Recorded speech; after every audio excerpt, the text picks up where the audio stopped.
big Stan Varga missed it and it came to me the back post. And I just remember thinking, just make a good contact with the ball and then just like you hit and you look up and you just see it just posting in. And then like everything's quiet and then you just like hear the Celtic fans celebrating. It still gives me goosebumps actually. Coming up on the official Celtic FC podcast, Aiden McGeady shares his memories on making his debut for Celtic. The amount of people that I tell that I made my debut and I was actually playing as a striker that day with Henrik Larsson.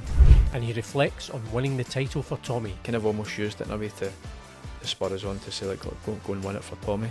This is the official Celtic FC podcast. Hello and welcome to the official Celtic FC podcast, the podcast for all things Celtic from inside here at Paradise. We have interviews with players past, present and future, as well as some celebrity Celts along the way. I'm Paul Cuddihy, I'm hosting this podcast. I'm joined by my colleague Matt Campbell, and as for those of you who are watching, you'll be able to see we are joined by a Celtic player of the past, and Aiden McGeady. Aiden, thanks very much for coming on the Celtic FC podcast. Now, I think everybody that I interview are going to be younger than me anyway, but when we're just looking ahead to this podcast, and I don't know if this will make you feel old, but it's almost 20 years. It's going to make you feel old. Yeah, since you first made your debut at Tynecastle, 25th of April 2004. I was going to say, but it was, I remember I just turned 18. Yeah. And my birthday was a couple of weeks ago, a week ago. Yeah. 10 days ago, sorry. So time flies. It certainly does. Aye, it's crazy when you say it like that, such a 20 years. Quite proud of that achievement as well, the fact that I'm actually still playing, still an active professional footballer 20 years later. Because there's only a small percentage of players that actually make it, and then there's an even smaller percentage of players that actually carry on playing and have a proper career. So to still be playing is something I'm quite proud of. Yeah, absolutely. Especially as you say after that's scary, like you said, 20 years. It's And it's quite a baptism of fire as well, you know.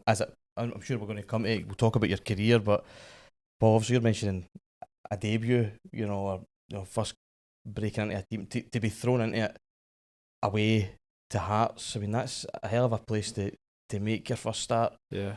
What were your sort of feelings coming into that game? I had no intuition or no inkling whatsoever that I was going to play. That was the way Martin kind of managed his team. I'd done really well in training before that, a couple of weeks, and I thought I was going to get a game because the league had already been won, so I thought I was going to throw myself, maybe Kevin McBride, I think Steve McManus made his debut, and we thought there was game time going to come for us, and then it just never happened. I just thought it's not going to happen. Then a couple of days before the Hearts game, we had a practice match and I played really well in it. And it was just the same, the kind of usual, go into the dressing room, sit there, read the programme. Martin and he would come in and just read the team out from a bit of paper. You've probably seen it, or maybe not seen it firsthand, but a bit of paper, just read the names out, and then just my name is in the team, and I was like, I'm actually playing here. But in a way, maybe it was a good thing, because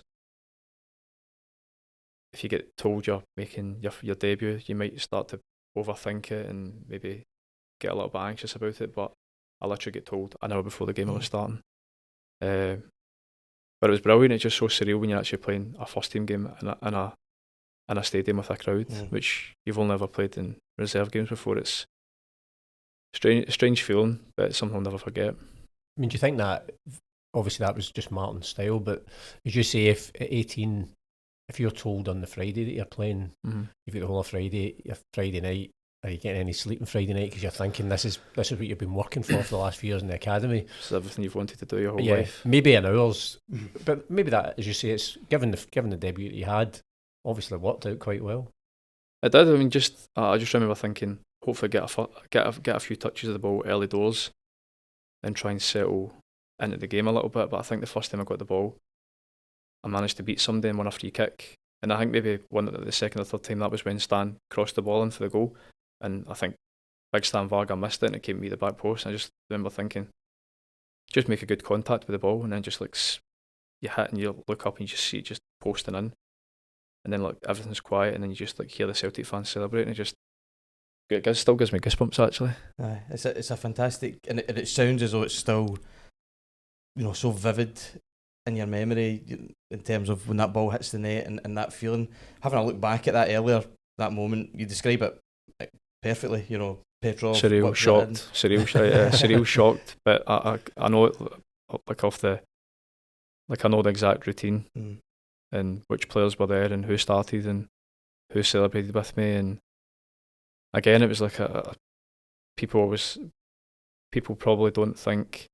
I get it quite a lot where people can ask, oh, but where did you come through, or what kind of team did you come through in? And then when I start to talk about the names, people are like, whoa, that's a good team. Well, that's really funny because Matt and I were talking about that before you came onto the podcast, and that's when you look back at that team and you think that's as tough a team to break through as you're going to get when you think of some of the calibre of player that was there at the time under Martin. Yeah, not saying there's anything, not being disrespectful to any team that's come after that, but I think that time was a proper tough. That was a really tough environment to come through in. Really tough school, a lot of older senior pros, and you've got the best players that Celtic had at the time, probably in the last 15-20 years, that you're trying to show the manager that you're better than to take their place, which is difficult, but something that I'm immensely proud of, that managed to break through and stay in that team. I mean, see, because Martin only gives you that hour's notice, whether members of your family or friends, were they there anyway? Or? No, so again, that's probably one of the bad things. My dad couldn't make it to the game because I think he just thought it was going to be the same. I'd been in the stand. So I think I was in the stand 10, 12 games before that. Barcelona away, where Marsh and Kendo had absolute blinders in the Nou Camp. Just travelling, training with the first team every day, but travelling, but being in the stand as like the 18th, 19th man. So I think he just thought it was going to be the same. And then when I think I managed to text him, but he couldn't make it to the game. My mates were all the same as well. Like, just no one had a clue. So, and in a way, it was a little bit. Well, it was a bit of a shame that they couldn't be there to see it, but I'll be there to take it in. But in a way, it's probably a good thing that was the way it was done, because I think of how much pressure you'd have put yourself under if you knew every single person was going to be going to the game and waiting for you to do well and waiting for you to start. So yeah, that was just the way Martin done it, and to be fair, it worked out quite well. You we're touching on there about, you know, how it was a tough team to break into, a tough school with some really special players run about that era. We were obviously speaking a little bit about it earlier, and you know, the names that come up who are involved in the team around about that era. There's some iconic names, of course, like Henrik, obviously involved. But you've got guys, you know, like Chris Sutton and Hartson still around the place. We're talking about Stan Petrov. What was it like working with these players every day in training as a young player coming through? It was tough. Like, I'm not going to lie, it was any young player that came through at that time will say the same thing. Like I said, it was a really tough school. The players were, I think, very demanding, which is good, and I think it's a good way to be. Say now we're kind of living in a different environment now, to the way that people can speak to each other and people can speak to younger players. But back then it was, you know, sink or swim, I suppose. But I wouldn't have had it any other way. I think it was brilliant for my learning curve and being able to handle different personalities in the dressing room and different egos and different levels of talent. And actually, I loved it. I got on well with everybody in the team. Obviously, there was some fantastic players that were in that team, but just at that time to come through was, yeah, pretty special. When you just mentioned there, you mentioned Henrik Larsson, the amount of people that I tell that I made my debut, and I was actually playing as a striker that day with Henrik Larsson. Yeah. That was when I made my debut. That a striker, and I'm like, yeah, I was actually like number 10. Bizarre, but yeah, just so me and Henrik up front, you know. He must have been so special, even in training. Could you just look at this guy and think he's a different level? Yeah, if you look at all his attributes, you would be like, there was nothing that. I mean, he was a great finisher. He was great in the air. He was very clever. But all of his qualities were all just, you wouldn't say there was anything that stood out particularly that made him so special. Just everything about his game was really, really good and in sync with each other. But even in training, you could just see he was kind of level above. And how many players leave Celtic and go and sign for Barcelona? Can't think any really. That was fantastic. And then had the option. Then I think he went back to Sweden, didn't he? And then just when the season finished, just went back on to Man United. Just like as you do, just go back on to Man United when your season's finished and win the league. He was rated so highly. Basically, I'm determined to basically turn this and the official Celtic show. FC podcast into the official Henrik Larsson fan podcast. To be honest, no, he was brilliant. And he had an air of he knew how good he was, but he didn't really have a massive ego, and he wasn't really too arrogant. He just knew how good he was. But for us as young players to come through and train with the first team, and you'd be getting at Celtic Park, you get changed in the away team dressing room. But Henrik would always get a massage in there because that's where the kind of massage beds were. And when he walked in, it was like everybody was just sitting quiet, like silence. Nobody would say a word. He just had this presence about him, and everybody who played, who was trying to make it through in the first team back then, just thought this guy's like a legend. He pretty much is a legend, and everybody loved him. So everybody was he kind of almost ran the team in his own way. He kind of could do what he wanted to an extent. But a special player, yeah. Because I always wonder, you touched on that kind of almost a really tough school or a tough environment to come into. But all those players would have grown up in that environment as well. And I wonder, there must have been part of them thinking it's actually will benefit you because you can't come in and they can't mollycoddle you, because if you're going to be playing with them on the Saturday, they need to know that you're up to the job, as it were. So, as you say, it's maybe this changed environment now, but that would have been a great education for you, not just at Celtic, but then I suppose throughout your career. Yeah, but I mean, I've always I try to be as fair as I can with everybody that I play with, younger players, older players. But when I think back to the team that I came through in, it probably did stand me in good stead for the rest of my career.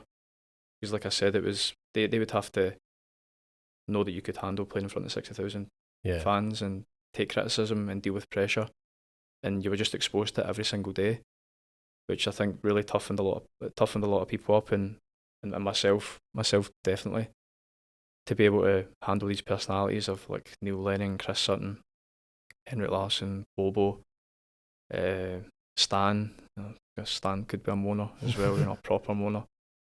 But to be able to handle all these personalities and like hold your own, really probably did stand me in good stead for a lot of my career. Was there ever any time, either a training session or a game, where you did come in thinking, "Oh, they're going to come for me"? Because you maybe thought, "All right, that this is going to be a bad day. This is going to be a bad to be honest, it wasn't like that. It wasn't where when you've had a really bad game. I don't think anybody would really call you out for having a bad game or having a bad training session. You'd know yourself, and the players would know. But it was more little things that they wouldn't let you get away with, like if you were being lazy or you were kind of standards, pretty much, which I still try and hold to this very day, the same standards that I've always had, which and the same standards that I had in that environment.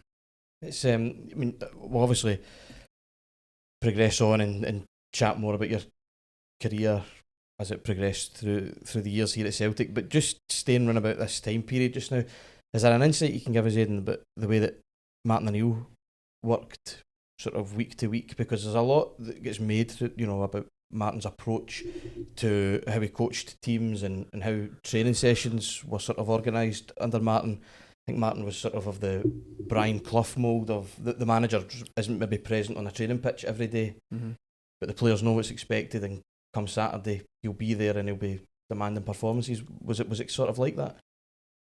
Pretty much was, to be fair. So, who's your sources? Just yeah, it was. I think Martin spoke about it. It was like that, but I don't think football's changed massively.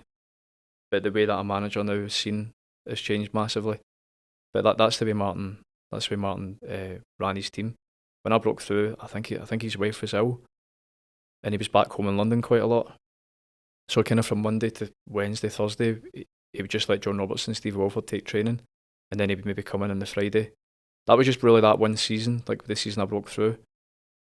But then the following season he would be at training kind of every day, and he would kind of just cast an eye over training and just kind of stand in the background. But if there was something that he seen that he didn't like, he would let people know. But he had this very, very strong presence as well. A lot of people were not intimidated by him, but he had a real aura about him, especially when you see him in the corner. I think that's the way that a manager should be. But that the way you described it pretty much was the way that training, and if you want to call it periodisation, the new buzzword for it, that was kind of the way we done it. It was standard Monday. It was very, very relaxed training, but the standards were always there, and that was the way that he managed his team. Like you said, you probably compared them a little bit to Brian Clough, and then I think the way that he managed set the tone for a lot of managers that have became managers after having played under them. So, for example, Paul Lambert, Neil Lennon, they've got very similar styles to the way Martin managed, but they're probably very man management based, and getting the best out of the personalities and the talents that they had, as opposed to being properly obsessed with coaching. Because we had really good players, and at the end of the day, all we had to do was try and not convince them, but get them to come together on a Saturday to play well, and win leagues and win trophies, and he had a unbelievable skill at doing that. I suppose it's that aura that when you look at all the players that Martin was managing, they're all big names, but they would have probably all still felt that presence in the dressing room as well when he walked in, and they knew, well, they would have known who was the boss. And that's the way it has to be, I think. That kind of style of management, if he spoke about it himself, or other players who've played under him said that's the way that it was. But I think that's the way football was back then. I don't think it was just the way he was. Football was very like that back then. But in the last 5 to 10 years, you've seen a real influx of coaching, tactics, shape, set pieces. It's in my opinion, it's went a wee bit crazy. It's went a wee bit over the top. I understand players have to be told what to do for a manager to get the best out of them, or for the manager to see the players playing the way he wants them to play in his style of football. But sometimes I do think, that he probably described it the best as Martin O'Neill when he was with Ireland.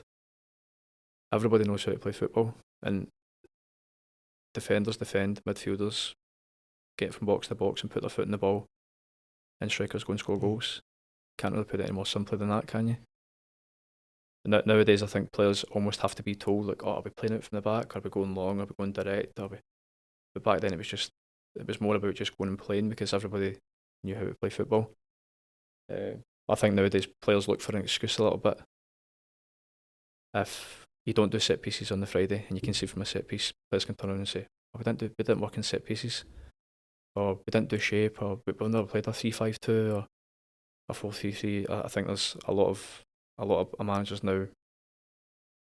It's almost a bit box ticking, in my opinion, so that players can't have a reason to moan and say we didn't do this. That's just my opinion. I do think it's a little bit. There's a little bit too much of that nowadays. It's funny. It was interesting. I was watching.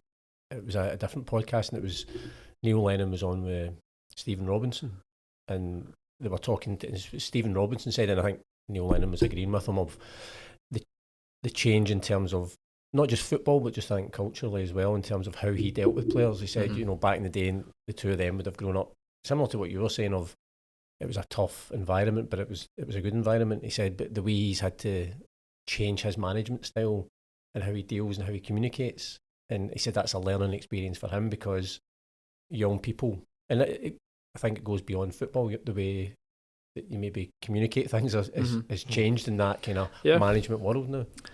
No, it definitely has. That's the landscape and the whole culture throughout the world's changed. But as just the way it's going, as a skill in itself to be able to kind of convert and transform maybe your own management style or your own communication style. I do it myself with a lot of the younger players. I did it at Sunderland, and I'm doing it at Ayr just now. Sometimes you think, how would I have been treated when I was a younger player? But maybe that's not the best way to get the best out of these younger players that are coming through just now. Maybe that's not the right style for them. Sometimes you see things and it's almost, instead of shouting at them or getting annoyed with them and frustrated with them, it's maybe showing them some clips on the laptop about what they could have done better, which I don't think was about back then. Which in a way I'm saying there's a little bit more around tactics now and philosophy and all this, all the different things we're going to football now. But those things that weren't about back then, I think would have been really helpful. But it's just the communication and the way, like you said, the way you do handle different personalities now, I think for a manager has changed. I was wondering, when you're reunited with Martin at Ireland, and obviously he would have had that kind of his style, but then obviously he's got Roy Keane alongside him as well. And how was that then? Because obviously you've known him, you knew him from when you first broke through here, but then as a more experienced player and one of the more experienced players in the Ireland team, what that was like? It was almost the exact same, but I started to see the change, and like you're talking about the change in culture from older players to not really being expected and told what to do, to then players who were coming along away with Ireland and seeing the way that Martin O'Neill managed his team and expecting to be talked through the game and talked through tactics and talked through every single build up and how we're going to play it from the back or what we're going to do in every single phase of play. And that was when I started to see that the change in culture to the way that he managed his players back when he was at Celtic. That was the biggest thing for me. Yeah, you would see players come and going, but I don't know how we're playing. I don't know if I have to drop deep and get on the ball, and it would be a bit of excuse making at times. But then again, I'm saying, not having a go at these players for saying they shouldn't be asking questions about formations and tactics and style of play. But that's just the way football's. That's what they've been brought up with. They would get that at other clubs, and then they would come with Ireland, and Martin's style never really changed. And why should it? Because he was very, very successful manager, and that was what he knew how to do best. And even with Ireland, he was very successful as well. Got us to the last 16 in the Euro 2016 and the World Cup playoffs where we lost to Denmark. Very successful manager, very, very good at what he's done and knows football inside out. And that just the way that he managed, the way that his style of management, I think is. I would say it was very, very important the way that he could handle his players and handle his personalities, massive egos and massive talent, massive players with massive personalities and talent, and get the best out of them was an incredible skill as well. But I don't want to say but I'm not talking Martin down here about the way he managed his team. I just think football has changed, but he's always had the same style, and I think that was just the way it was back then. I was going to take you back to having made your debut at Tynecastle, 18 years. I think if you go online, it's 18 years and 21 days. I think it was. So that's how young you were. But having you've come through the academy. The first goal is to get into that first team to make your debut. You score as well. Is there, after you've made your debut, is it like, right, I'm here, or do you realise that it's hard to get there, but then the harder thing is to stay there?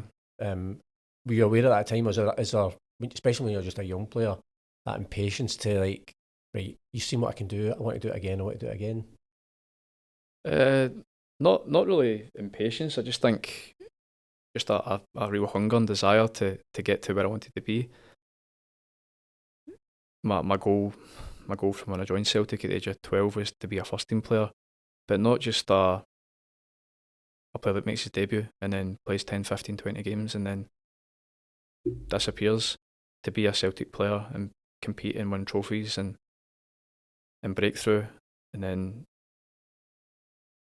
go on and be sold on for money, and like I've done all these things, so like I probably touched on it earlier, like it's probably a massive, not want to blow up my own ego here, but I'm immensely proud of the fact that I'm probably one of 3, 4, 5 players in the last 15, 20 years who've went on to play a few hundred games for Celtic and and win trophies and then be sold on and everybody at the club be happy that we parted ways amicably. The club got a really good fee for me. It was the right time to go for me as well.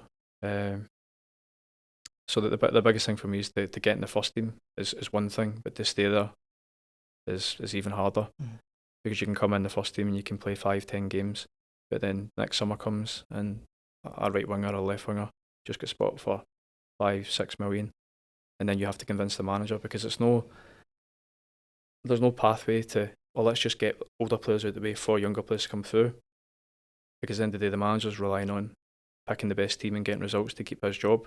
So there's no favouritism towards younger players, even though sometimes I think there's a lot of clamour now for younger players to be coming out of the academy. Younger players coming through, where's the pathway to the first team? There is no pathway if you're not good enough. It's just as simple as that. You have to prove that you're better than the guy who's in the first team just now in your space or in your position, because a manager isn't just going to say, "Oh, let's just get Alan Thompson out of the way because we've got a good young player coming through." That's not the way it works. You have to prove to the manager that you're better than the player who's playing ahead of you, and that's just the way football is. I don't think people realise how difficult. People probably do realise how difficult it is, but that's the hardest thing. I think that people think it's easy being a footballer. It's one of the hardest things you can do, I think. And it's clearly, as you've touched on, it's a point of pride that not only do you get to the point that you're there, you're making a debut, but you then break into a squad, maintain a place, in Celtic teams through your time at the club. But the thing that you mentioned there, which is the thing that I suppose that most supporters who are there paying money to come and watch Celtic and who maybe in their younger years harboured ambitions to play for Celtic, the thing is to win trophies, which is something that you obviously experienced as a Celtic player. We'll obviously single out some specifics, but just generally, what is that feeling like? You're as a Celtic player who's broken through as a young player to then reach the point that you're lifting silverware. That must be an incredible feeling. That's a dream for every young player, every player who gets a first team or a contract at 16. Get in the first team, make your debut, be a player for Celtic and win trophies. And like you just said there, managed to do all that, and just an amazing thing to look back on. And the best thing you can do is win silverware. And lucky to say that I was able to do it with the team that I grew up supporting, with some fantastic managers and teammates around me, and guys that I still keep in contact with. And probably the club has shaped me in a way that to be who I am and the player that I am. So yeah,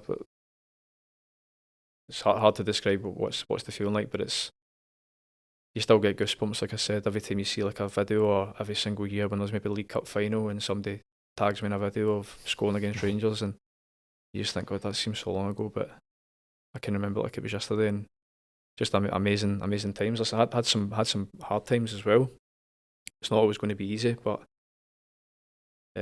amazing to look back on the trophies and things, the trophies and silverware that managed to win as being a Celtic supporter.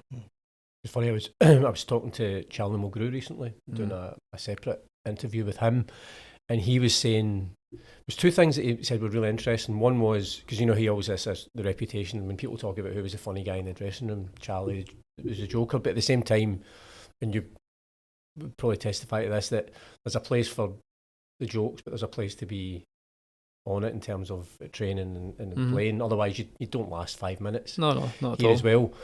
But he was saying if he could give one gift to young players coming through, it's resilience, because he said that he was talking actually in terms of James Forrest, but yours would have been a similar case where you're looking at players coming through the academy, you make your first team debut, and then that's you're in the first team.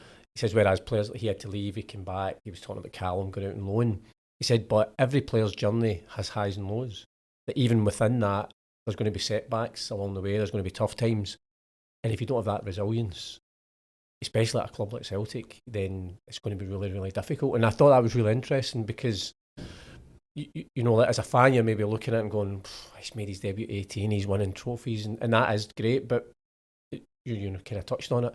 There's tough times as well, and if you don't have the right character for it, then it's going to be difficult for you. But Charlie is right, but in a way, how do you make someone more resilient? It's just, I think it's in your character. It's in your character. It's in your personality.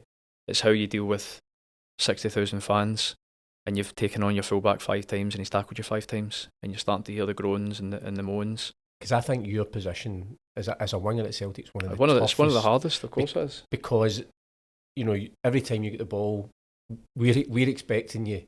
We'll take the blame for making it the hard position, because we're expecting you to win it, beat somebody every time. But you're also right beside, and you probably hear them. Yeah. I know exactly what it is. I think that's one of the hardest things for younger players nowadays. Is probably the fact that when I used to play for Celtic, I would know if I played well or not myself, and then I would know if I played well or not by the manager's reaction and my teammates' reactions. But and then my dad might go to the pub and somebody might tell him I played well or I played badly. Nowadays, young players have to deal with so much more in terms of social media, and having anybody who's listened, watched, read anything about the game, not even watched the game, being able to tell me to my face pretty much what they think of me, and I can read it. I think they've got a lot to deal with now. But like you're saying, resilience. I think the resilience thing that's just in your character. I don't think you can. Yeah, I think you can teach it in a way, or you can try and shape it in a way to help these players. But the proof is when you're out there in front of the stadium demanding supporters who demand success. Because at Celtic, if you don't win a game, or you get beat off Motherwell at home, or you lose to St Mirren, there's a big backlash. There always has been. Charlie's right in terms of what he's talking about. Is if he could give one thing, is resilience to younger players. I just think being a footballer is, people don't probably realise how difficult it can be, because you're expected to be a really good footballer and play well for 90 minutes every single week. An amazing human being, really funny, amazing with people outside for pictures and autographs. You're supposed to be not an all-round perfect human being, and there's no room for any deficiencies in your character whatsoever as a footballer. From one minute you're the poster boy to the next minute they want to bring you down. It's people don't realise that there's so much more that goes into being a footballer as well at Celtic, and having to deal with the demands of being successful every single week. But that's what's so special, I think, about playing for Celtic. Obviously your dad had been a professional footballer as well. Just even having that, you know, of a different era, but that experience of the highs and lows of the career as well, of keeping you grounded and you know giving you some set of basic standards as well in terms of, you know, working hard and what's expected as you, but how you maybe treat other people as well. That did you find that really helpful? Yeah, I mean it's not just a footballing education you get when you're coming through at Celtic. It's your education as an adult. You kind of find yourself becoming an adult from the ages of 15 to 18, 19, and you're in here every single day, and you're dealing with people who have worked at the club for a long time. You're dealing with different coaches and different managers who are shaping you, helping to shape you into the human that you're going to become. So I had a lot of, like you said, my dad there, for example. Yeah, I was definitely kept grounded by my dad. But I was also kept grounded, I think, by the coaches here, like the Tommy Burns, Willie McStay, Kenny McDowell, Danny McGrain. Very, really, really good people, and very, very good at getting the best out of, I think, I personally, out of me. And I still remember the things that they told me, and the way they treated me, and you know, when I needed brought down a peg or two, that happened to me. But then when I needed praise, they gave me praise. So it wasn't just a footballing education you get here. It's an education on how to be I think a good person as well. I mean, obviously we're going to single out a couple of moments throughout your playing career. From my point of view, I was looking back at this earlier, and the first match that I ever went to, Celtic Rangers match, you featured in. It was the League Cup match back in 2005 where Sean Maloney scored the beauty from about maybe 35 years. I mean, in my memory, it's getting further out every year. It was about 30 yards probably, because I actually remember I think it was Alan Hutton played the pass inside. I think I'd went to close him down, right. But the pass was offline. It didn't reach the player, and Sean's intercepted it, and then he's cut inside. But I remember thinking, like, don't shoot. Like, don't shoot, because I think I was making on. They could have maybe played me in, but when he's hit it, it actually looks better on TV. The goal, when you see it from behind the goal, it's Kloss who was in goal. Kloss's position's a wee bit this way, isn't it? He's kind of scrambling to get back over. But it was an unbelievable goal. But the thing was, we obviously won that night, and that was my first experience of a derby. What was it the score that night? 2-0, I think we won. Who scored the other one? Now I should know this as well. I should really know this. I think it might be contested that Bobo scored, but I think it might just have gone straight in. Or is it John Hartson that scores and Bobo scores in the next game? I can't remember, because we played Rangers in really quick succession twice, and you scored in the game after that. So that was the league game, yeah. That was the league game. That was 3-0, wasn't it? 3-1. The question I was going to ask is, what's that like? Because obviously, as a supporter, it's an amazing moment. It's the best, for you. Isn't it? Like, it's the best, isn't it? What's that noise like when that ball hits in it? Just it's surreal, but because the Celtic Rangers games are the ones that you're judged on. I don't think you're judged as a player, of course, for every single game you play at Celtic, but I think the ones that you're really judged on are when you're playing Champions League or when you're playing against top quality opposition. But I've never experienced anything like an atmosphere of playing in a Celtic Rangers game. Nothing ever since has came close. Good experiences in Russia, but in terms of how probably close to home and close to my heart a Celtic Rangers game is, nothing ever came close to it. But the atmosphere, and then if you manage to, you dream of doing stuff like that as a little kid, don't you? When you're growing up and scoring against Rangers, it's words can't really describe how good that feeling is. It's just, and I managed to do it a few times, so it was just amazing. I do always think that my very first start against Rangers was in the Scottish Cup. It was actually it was when Alex Ray's teeth got knocked out when he ran into me. I think we ended up winning 1-0 or 2-1. But that was when I really experienced how different a Celtic Rangers game was, in terms of how quiet the stadium could be at times, and how loud the Rangers fans could be, how loud the Celtic fans could be, and how different it was to any other game. It just was not the same as any other game. And to be honest, that time the occasion probably not got the better of me, but I didn't play that well that game. But it felt so different to any other game I'd ever played in, and still does. To be honest with you, it still does. I don't think anything will come close to it. Because I was wondering that, like sometimes players will say, once you step over the white line, it's just another game. It's not. And also whoever says that's lying. The extra emotion of, you're playing for your club, and you know what it means to the city, to every fan that you know, every member of your family, and it's partly on your shoulders then. Takes on an extra dimension, doesn't it? You're part of it, and you know exactly how you would be feeling if you didn't play well, or you were watching the game and someone didn't play well, or someone missed a chance, or someone made a mistake.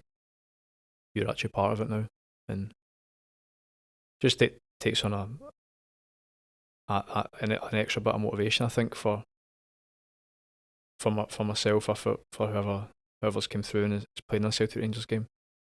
But like I said, there's nothing that's ever came close. Even playing at Ibrox as well, such a different experience too.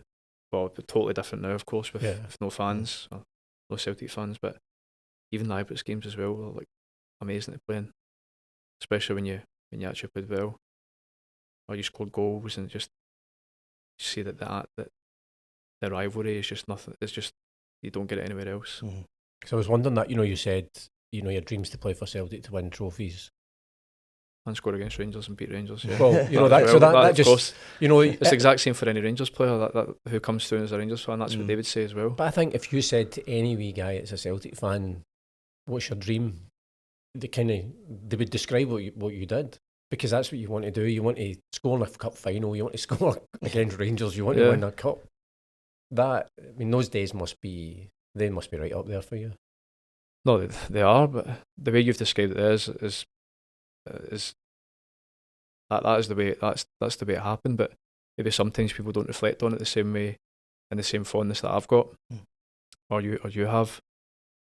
Sometimes it's quite easy to just talk over it, but when you look back, you go, quite a lot happened there. Which, like I said earlier on, it's something I'm immensely proud of to be able to say that I've done it, and I've been there and done it, and came through and dealt with all the highs and the lows, and that are what make up a part of being a Celtic player. It's like you sort of touch on there. There's so much that goes into those individual moments that we're talking about, a goal that goes in, but years and years of hard work that goes in. There's so much advice you need to listen to, and training sessions you need to go through.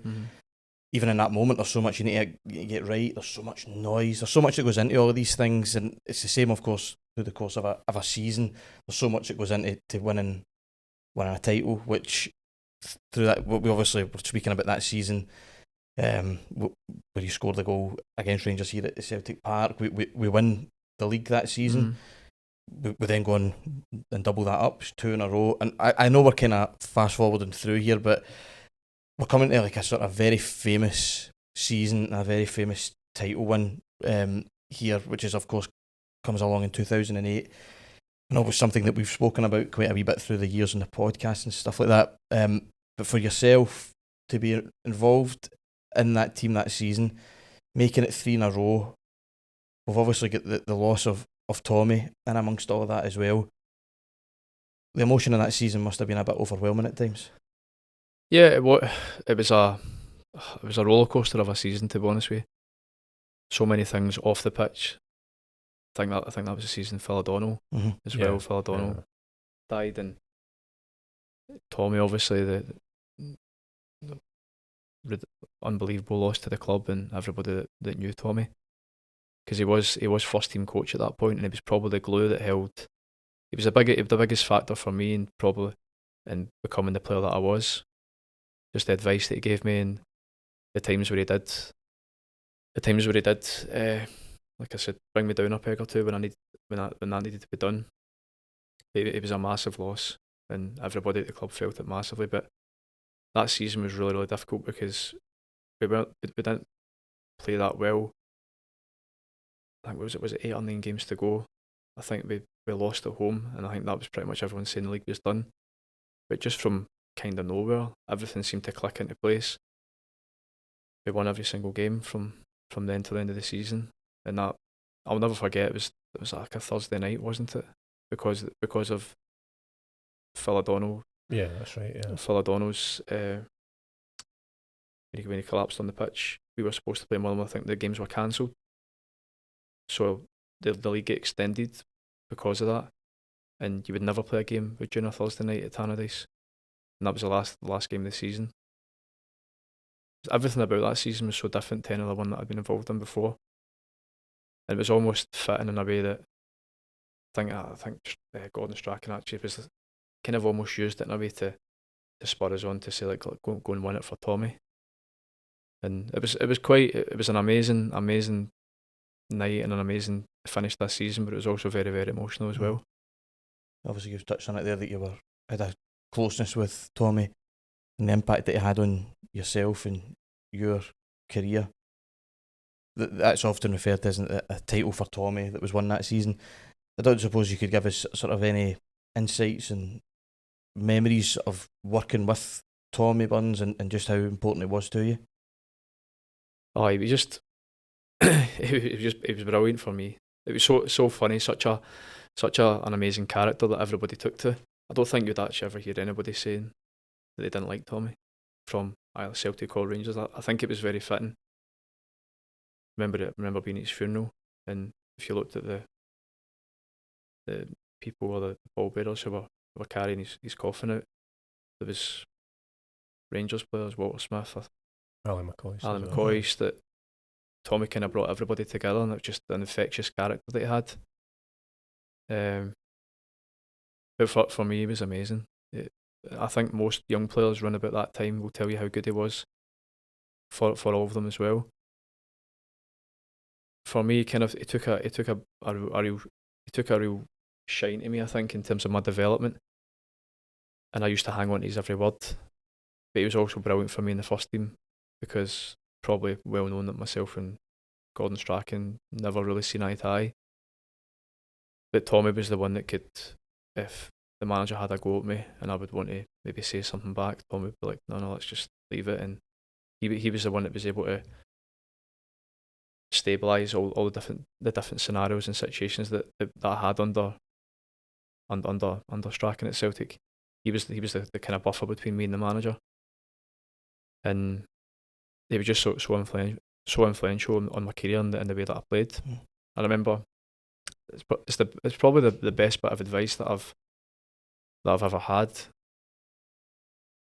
and I still remember it like it was yesterday when he said it to me. I think it was half time. We were playing. I don't know who we were playing. I remember it like it was yesterday. I forgot who we were playing, but I just remember that it was half time, and I think I hadn't really been playing that well. And you know the way it is.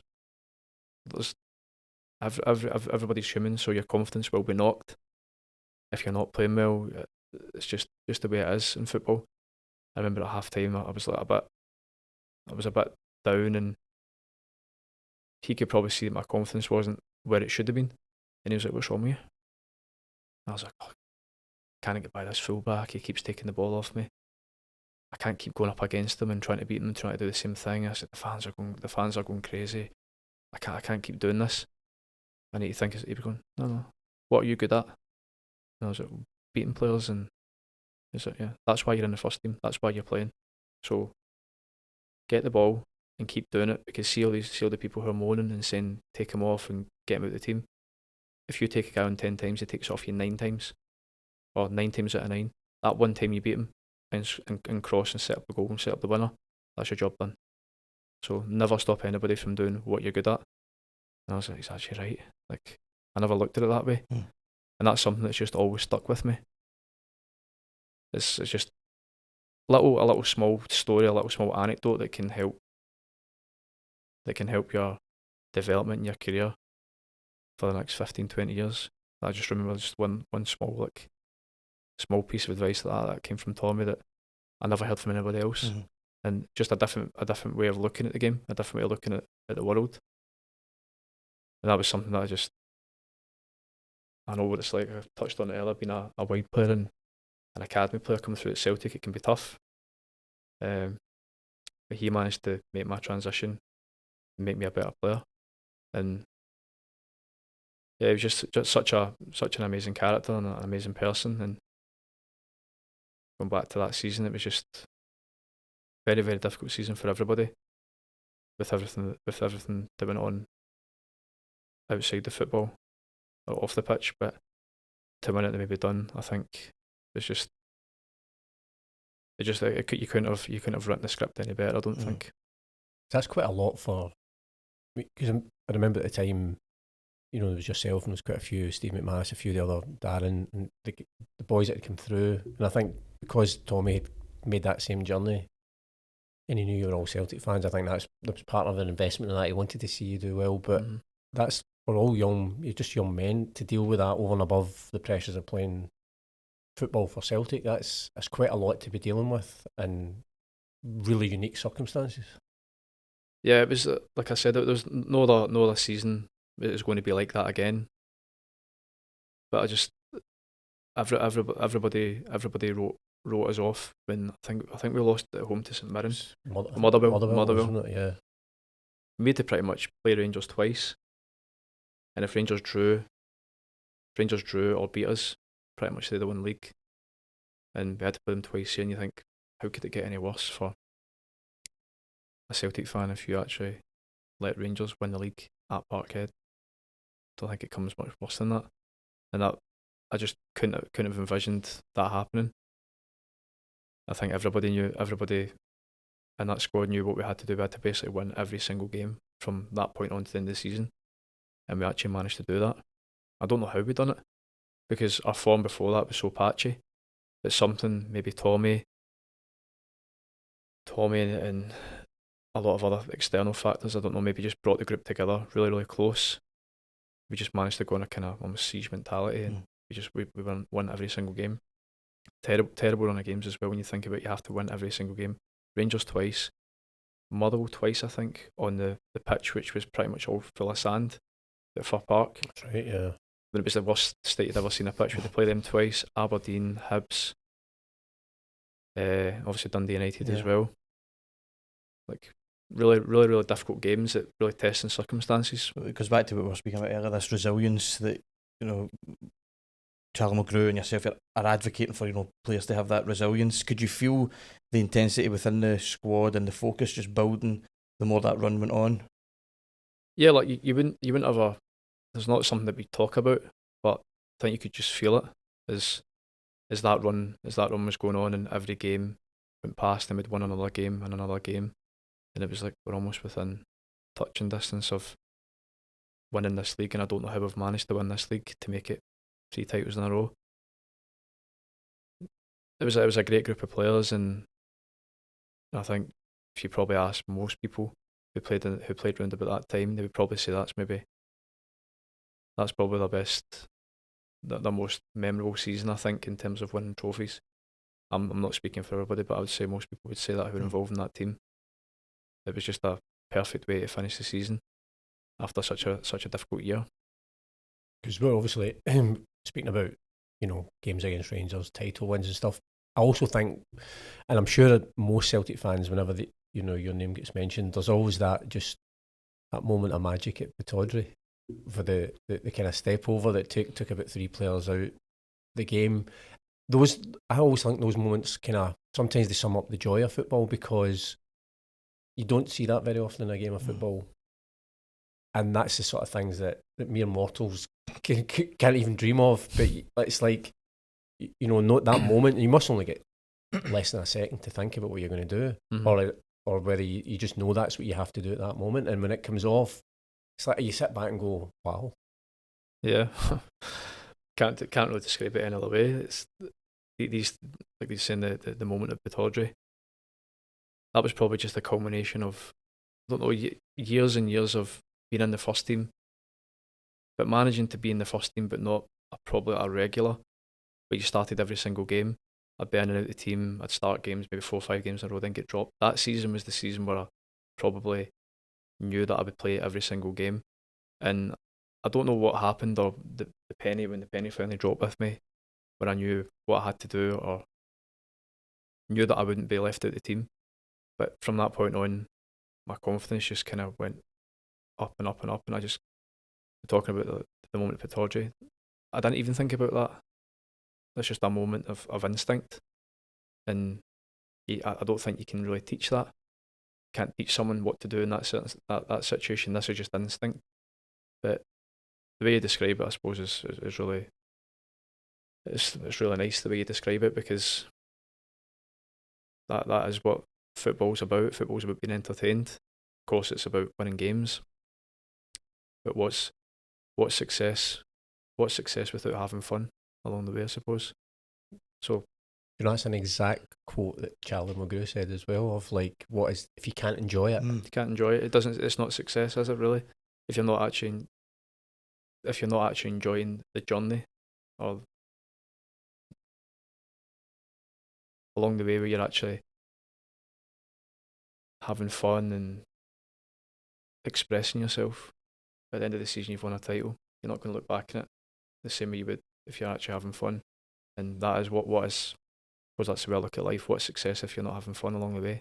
For me, that, see, as a fan as well, that, because I remember having debates with people at the time, and we kind of touched on it about how being a winger at Celtic can be the toughest job in the world, because 9 times you might go up to the defender and he takes the ball off. You have to keep going back. Yeah.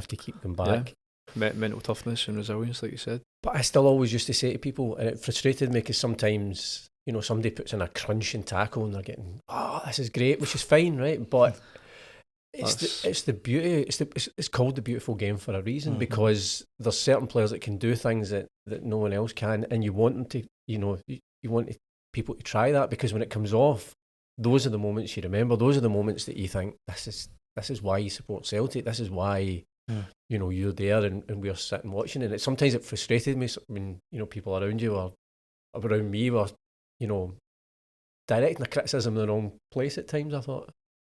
Well, it's just part and parcel of football. Everybody's, it's a game of opinions. It's people will say it for now and for the end of time. It's everybody's an expert in football, and everybody's entitled to their opinion. So, like, there's no problem with people directing criticism my way or any other player's way. But the way you've just described it is the way I see football. I don't look back on someone who's made there's beauty and joy and an amazing tackle, a last-ditch tackle. The things I remember about football are the things that people do on the ball, the things that make you remember, things that Messi does, the things that Ronaldinho done, the things that R9, Cristiano Ronaldo, guys at Celtic, Moravchik, Nakamura. These people are spoken about and held in a totally different regard to other players because of the flair and expression they had in that game. Because I always remember there was years ago. Remember Jim O'Brien that came through at Celtic. He used to do a great impression of Tommy Burns, but there was a thing that he used to say. I can't remember exactly what context, but basically Tommy Burns was wanting you to do things with the ball because that's why you're here. It was basically on the lines of, I can get anybody to come and run about. Get anybody to do that. But what separates you from? You're there for a reason. Show me why. Which I thought was, and then he did it in a great Tommy Burns accent as well, which was he did have a Tommy's accent off the tee. But he's right, and I suppose that way of looking at things is the way I still look at football these days. My son, for example, who's quite like myself in terms of likes to beat players and likes to express himself. But the comparison I always say to him is, if there's a game where he's maybe not done.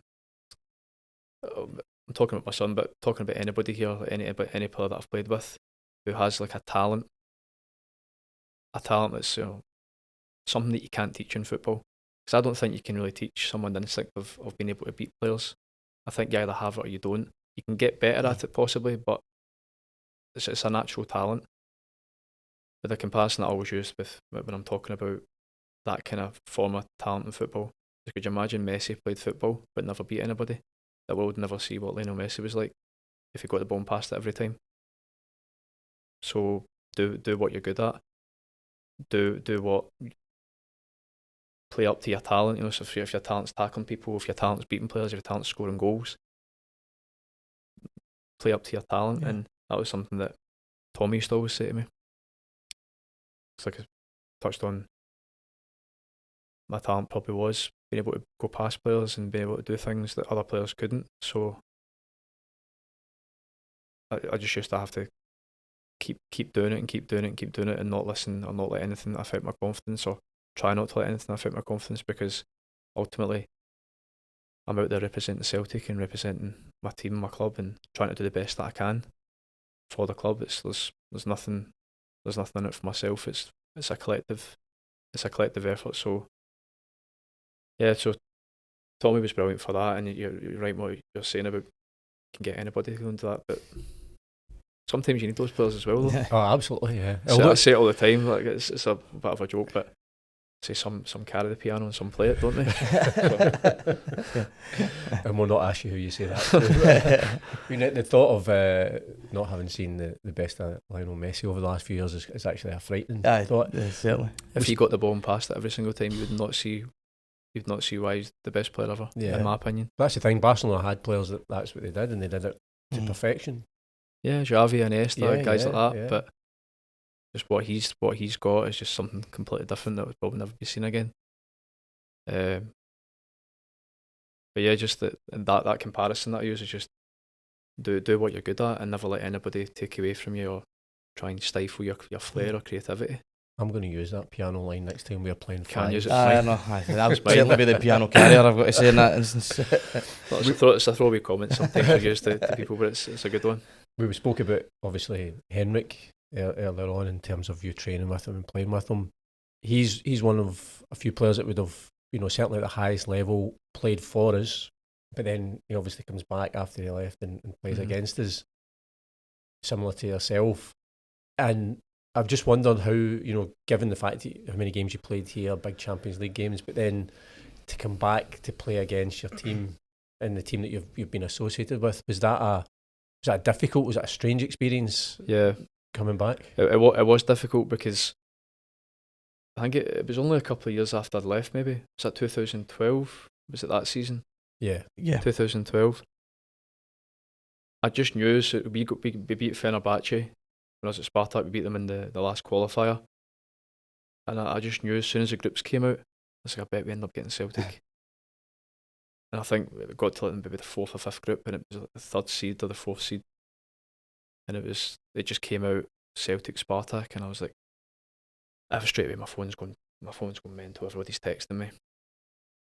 But part of me was like, I don't know if I want this, because it's going to be really, really difficult to go back to Celtic Park in a different team, a different coloured strip, and the build up to these games is going to be massive as well. And you don't. I don't really want the spotlight on me, if I'm being honest. I remember doing the press conference in Moscow, and the amount of Scottish journalists that were there for the press conference was it was quite a lot to deal with. I thought, but when I left it, and I went to the hotel, I was like, I can't actually see for myself, Spartak. I was like, I can't actually see us doing that well tomorrow night. Some strange feeling in me, and I don't know what it was, but there was something about that whole group and being in with Celtic. There was something again that I said that I didn't like about it. Coming back to Celtic Park, I wasn't sure about the reaction I would get, because some people thought I might have jumped ship, or some people might have thought I shouldn't have left, or some people were happy I left. I just wasn't sure. Then going out to a warm up, I got a great reaction, so I was really pleased with that. But ultimately, we ended up saying, I knew how it was going to go. I'd been part of the Celtic's Champions League campaigns before that, never won an away game, and I was playing for the team. I was playing for the team in Celtic first away game in the Champions League. Samara scored. Samara scored the header. Gary Ripper scored. Samara scored. So I was part of that as well. It just we finished. I think we finished bottom of the group. Celtic finished. So we went through. Second, we qualified. Second, yeah, but we had a really difficult, we had a poor campaign. But it was strange coming back to Celtic Park and then going into the away dressing room. I did it with Ireland as well here. The away dressing room that I used to get changed in when I was in the resis, and not going into the home dressing room. And all the same people who are working here, who are still here, but they're all shaking your hand, but they're actually wanting you to play badly. They want you to lose. Hostile handshakes. No, but not hostile at all. But you just know deep down. It was really strange coming back. It was something that I don't know. It wasn't it was an amazing. I got an amazing reaction, and it was great to play against Celtic again. But then again, there was part of me, like I said, that I felt there was too much spotlight on myself, which I thought took away from my own team. I took away from Spartak and against Celtic, and not just myself. But yeah, it was a difficult campaign. What was it like in general playing? Obviously it's a massive move. I imagine it's a huge change in lifestyle and so on. What was it like overall playing for Spartak? Oh, it was brilliant. It was. Everybody always asks me straight away, what was Russia like? That's pretty much the question I get asked all the time, and I have the same answer. I have the same answer for everybody. Really, it was really difficult at the start. Didn't speak any Russian, but the people were quite cold at the start before you got to know them. But amazing people, made some great friends. It was an amazing club, amazing city I lived in. it was just a great experience. It's a great life experience for me. A lot of people probably didn't think I'd be able to handle it, but I went with an open mind to really embrace the culture and embrace that move, and I think it probably went as well as it could have, if I'm being honest. It was a part I look back in my life, and I think I'm glad that I done it. And you learned the language as well when you're out there, which you kind of have to be honest with you. Because everybody speaks about that about players going abroad. That's one of the key factors in whether they settle or not is learning the language and able to communicate, not just in a football sense, but just in a social everyday sense. life. Yeah. In Russia, you had to do that because before the World Cup in 2018, it wasn't very westernised. You know, that you'd go into a restaurant, you'd ask for an English menu, and they wouldn't have one, and you would try and speak English, and hardly anybody speaks English across there before 2018. So you kind of had to integrate yourself into the environment, the culture, by learning the language. So, and it helped me massively to get by every single day and to actually interact with my teammates and get on well with them. And you understand what your manager's saying, you understand what your teammates are saying, jokes. It was cracking good. jokes in Russian. cracking jokes in Russian. That's very impressive. That's the easiest thing to do in football, isn't it? It's to crack a joke. Mm. It's to say something funny or witty that kind of breaks down barriers between you and your teammates. You know, you come in at this new player for a lot of money. Everybody's looking at you saying what's it going to be like, and then you walk into a dressing room and 75% of the team are Russian, don't speak any English. The rest are from Argentina or Brazil, and you're coming in, you guy from Glasgow, 4.5 hours away or 4 hours away from the other side of the world, just on 24, and you think this is quite a surreal experience. But like I loved it. It was, like I said, there was pros and cons to it. There was a lot of travelling. There was away games could be mammoth at times. You know, 5 hours on a flight, 6 hours on a flight for an away game. But the biggest thing that I liked was the style of football. The style of football was different to here. A bit of a slower build up. I would say probably more technical. A lot of the teams we played against were good footballing teams. You probably got more time on the ball. But it was a brilliant experience for me. What is the sort of atmosphere like at matches in Russia then, in your experience? You know, we were speaking earlier about these intense games here and how there are games which are just different. Mm-hmm. Champions League night or whatever, a big derby match. What's it like there week to week? What's the atmosphere like? Or what was it like at that point? Depends. Like some games that I don't know if have you been to Luzhniki before? Did you go? No, I wasn't on that. No. So that was our home stadium, Luzhniki. Remember when Man United beat Chelsea in the Champions League final? That was our home stadium. But it's a massive stadium. It's like 80,000 capacity. So if it was a derby, you'd say it would probably Spartak CSKA or Spartak Zenit, it would be full. But if you're playing against, say, for example, Terek Grozny or Anzhi Mahachkala, you'd maybe have 15 to 20,000 in an 80,000 stadium. So you'd have behind the goals would be all the Spartak fans on the left hand side, kind of from the halfway line all the way up to here, and then it'd be like nothing on the other side, and then behind this goal there'd be nothing either. So, and you could kind of hear pretty much everything. Yeah. So the atmosphere at the games was always good, but sometimes it was a little bit drowned out. That the atmosphere wasn't quite what it could have been in maybe a smaller stadium. But I think they have changed the stadium now. They've taken away the running track, and they've kind of brought the stand terraces in closer. But the atmosphere was a little bit strange at times when you were playing against kind of some of the smaller teams. But there's nothing I can say bad about the fans whatsoever. The fans were unbelievable when I was there. So passionate, like really, really passionate fans, but would never get on the team's back or get on any players' back in terms of how they were playing. They would always support the team. Like I said, you fly 5 hours to an away game, and you would see the away section would be full, like 5,000, 10,000 Spartak fans. So the atmosphere was at times it was strange, but a Spartak CSK or a Spartak Zenit game was amazing atmosphere. So I wonder as well, you know, that way, it's just, even if you say you just go abroad in terms of holiday, and if you make it even to Spain, if you make an effort to try and say a few words in the language, and even if ultimately you end up conversing in English, people appreciate the effort. I wonder if the fans as well, the fact that you went over and embraced everything about living in Russia. Well, they did. To be fair, that was one of the things that I think really helped me. That really helped me integrate with the fans, and that was one thing they really appreciated. I think after about maybe 6 months, I was trying to speak in Russian in interviews, and the journalists were like, "I can't believe this! Like, no one's ever came across here, and like, no foreigner comes across. I'm obviously a foreigner across there. No foreigner comes across here and learns the language." And I remember I'd done an interview, and it was very, very broken Russian I spoke in. But like when I done it, the interviews were all like, the journalists were all clapping me, like, "This is unbelievable. This guy's trying to integrate and trying to learn the language and get to grips with the culture," because they were used to so many South American players or European players coming across and just having a translator and not learning the language at all.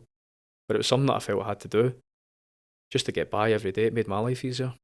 I mean, because there's so many aspects to that. It's not an easy language either. Yeah. Well, you have to learn Cyrillic first. You have to the different alphabet. It's Cyrillic. So see, initially, right though, when you got you've not got the language, is there a sort of, did you have a translator initially, or was it just a case of trying to just understand what was being said at training? Or so what happened is, when every player that gets signed that came across the Spartak, the club would give you a car and a driver, because Moscow's, I don't know if you've ever been in Moscow, the traffic is absolutely horrendous. You could be sitting in traffic jams for 4 or 5 hours. So you'd always have a driver, but my driver could speak English, so that helped me massively. Right. And then during the meetings with the team, we had a translator, but that translator could speak Portuguese, Spanish, English, Georgian. So you'd be having a meeting and the manager would be speaking and he'd be saying little bits of Spanish and little bits of English, so you wouldn't catch everything. But he would, if there was anything I needed to do outside, or set up a bank account or send money somewhere and I didn't know what I was doing, he would help me, or my driver would help me. But I thought, I can't rely on this for the next 3 years. I'm going to have to do it myself. And like I said, after about a year, I could get by okay with the language, and it made my life so much easier. That's quite impressive, actually, to be able to go and. Do you think as well, just in terms of, obviously as a football experience, it's a great experience for you, but just that life experience of, you go at that age, you say 24, it shapes you, because, you know, maybe the first time you're moving away from where you've been brought up, and you're probably going to move away to a more different environment and different, you know, culture and country. It shapes you as a person. When you come back, you're a completely different person as a result of that. Yeah, it was a massive learning curve for me in terms of football and education and life education. It was, like I said, a lot of really, really good people I met, a lot of really good players, interesting characters, interesting managers, but all unique experiences, which I don't think I would have got anywhere else. And like I said, something that I'm glad that I've done. Like I'll never regret the fact that I've done it. There's probably people that are watching or listening to this going, I wish I could hear an Aiden McGeady joke in Russian. I know. I'm here. It's not really. I'm saying there's not really a joke I could tell which would translate to the same way, but you just sometimes you would catch something that somebody said, and you would maybe. I don't know. Well, I can't tell actually. I can't tell the one I'm thinking of. You can tell us after. What's that? That's not. But you would say the odd word in Russian, or the odd phrase in Russian, and people would. You knew what you were saying. You would get a laugh, and that, like I said, that did really help you integrate with the team. He's best thing to do in football. Everybody loves football, dressing room banter, don't they? Yeah. Regardless of what country you're in. Everybody loves a laugh in football. I loved Aiden as a Celtic player, so whatever joke he tells me in whatever language, I'm going to laugh at it, and as if it's the best joke I've ever heard. Because one of the things we're kind of drawn to... Try to make this podcast really funny. In Russian. We'll put its Russian subtitles. You mentioned right at the very start that you're proud of the fact, we're approaching the 20th anniversary of your debut for Celtic. that you're still playing, you're still involved in professional football 20 years on, and there's not every player can say that, and there's been highs and lows throughout your whole career. I mean, there probably isn't one thing that you can put your finger on. There's an element of hard work, resilience, as we talked about, talent, some luck as well along the way. Are you now at that stage, although you're still playing, of just being able to sit back and appreciate what you've achieved in the game through your own efforts? No, I don't think so. I don't think there's ever really going to be that part of me that goes, oh, sit back and go, oh, that was really good. I mean, I still love competing, and I still love training, and I still love playing. And obviously just now, the situation I'm in just now, when I'm not playing as much as I would have, I'd have liked to in the past, it can be difficult, but I'm trying to transition myself from being a footballer or a player into being what I want to do next in my career. So I also have to be patient as well, and gain experience of how to manage situations and people, and manage upwards and manage downwards, in comparison to just being a footballer or just being a player. Because if you're a player and you're not playing, you're unhappy. But now I can't really be that way, because I'm trying to help the next generation of players at, say, United come through and give them and pass on as much advice as I can that I had when I was coming through. Try and help these guys in their career and their development, and not be, I suppose, selfish at the age of 38 to be saying, oh, I need to play every single game. I know I'm not going to play every single game anyway, and time does catch up with everybody. But like I said, I still enjoy training, and I still enjoy the dressing room. I think most players would probably say the biggest thing they probably miss from football would be the dressing room. So I still enjoy that, and what I'm doing just now is I'm really passionate about actually helping the younger players to fulfill their ambitions of being players, because I had so much great advice when I was a young player that I think it'd be selfish not to pass on. Yeah.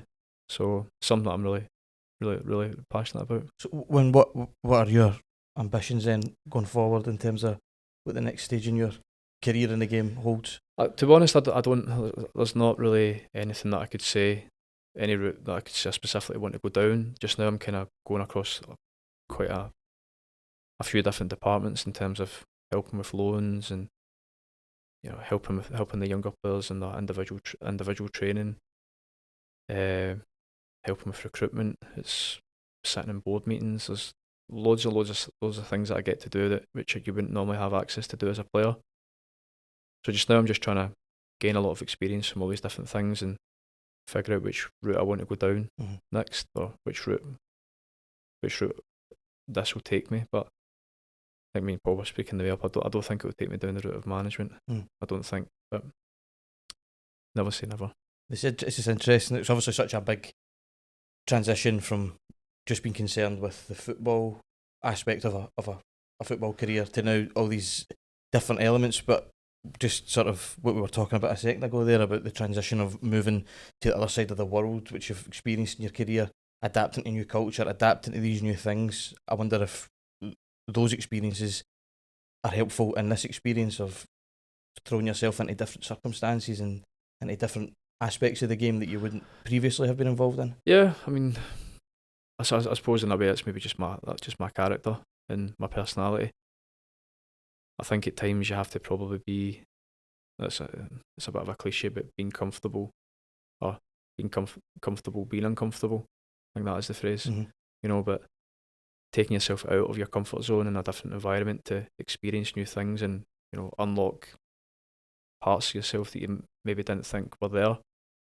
So in terms of like before I went to Ayr, I hadn't really done much coaching at all, and I wasn't sure that coaching. I'd done obviously done my badges, but I never really had the buzz for coaching, because I think your badges are almost like a driving test, and it's a little bit false. But then when I went to Ayr and I've started taking younger players after training for specific work on their crossing or their shooting or positional play, and maybe a group of 3 or 4, or sometimes it's the first team. Like I've taken some sessions with the first team as well, and when you see the players actually listening to what you're doing and implementing the advice that you've been giving them on their game, it does give you a little bit of a buzz, and that's the part for me. I think maybe I do actually enjoy coaching, but there's something definitely about helping the development of kind of first team players, not just younger players, every player.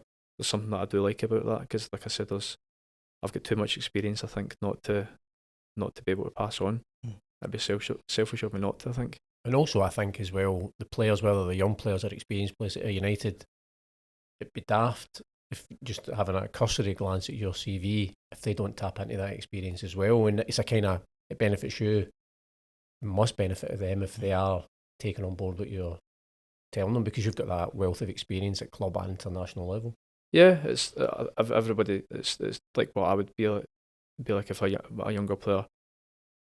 When I was a younger player at Celtic, and a first team player who'd played in different places and played for different teams came in and maybe gave me a bit of advice on my game, you would listen, and you would maybe not agree with everything they're going to say, but you would debate, and you would have discussions, and you would take some advice on board, and you would try and help yourself to become the best way you could by receiving every bit of information you could, or every little bit of knowledge you could.